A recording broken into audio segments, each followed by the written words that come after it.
Hi, that's me, Jesse. I'd like to share with you a story about choosing your attitude. It all started one beautiful Sunday afternoon as I was sitting in my backyard, enjoying the sun and some nice lemonade, as my daughters were playing around and having a good time. In that moment, everything was wonderful and perfect. Nothing could bother me. Or could it? The other character of this story is my neighbor to the east. Let's call him Biff.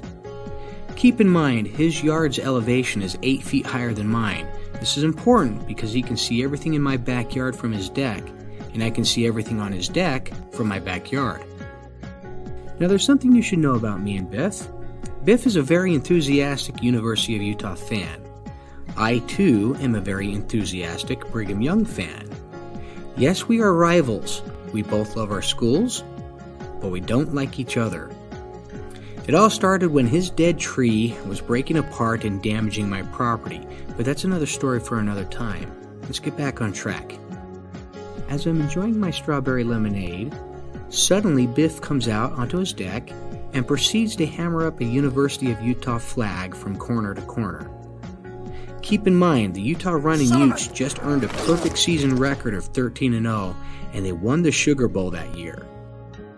The U flag simply stated, University of Utah, perfect season, 13-0. It was well-deserved, and they earned the right to wave their banner.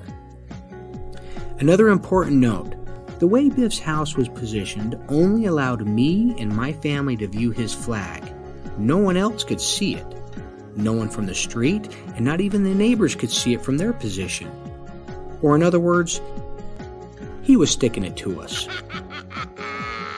As I sat there with my lemonade, I became more and more upset and angrier with this guy whose only purpose in life was to rub in the fact that the U was better than the Y, and of course, he had the flag to prove it. I was so mad as I sat there, I had to physically get up and walk away. I took a walk down the street to cool off, and the more I walked, the angrier I got. I started plotting my revenge. My first idea was to plant a giant pole right in front of his deck and hang a BYU flag so that when he walked outside, the first thing he would see is BYU and not that beautiful sunset. The revenge ideas kept flowing as my mind went into this spiral of dark, negative, vengeful thinking. Suddenly, it dawned on me. Out of nowhere, I realized I had the power to choose. I can choose to be upset with my neighbor, or I can choose not to be upset. It was simple. No one can make you mad. That power only lies within you. I had the power to choose, so I made the choice not to be mad. Now, as Paul Harvey would say, now, the rest of the story.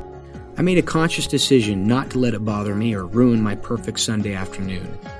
I went back, sat down, and continued to enjoy spending time with my family. Remember, the one thing you can influence is yourself.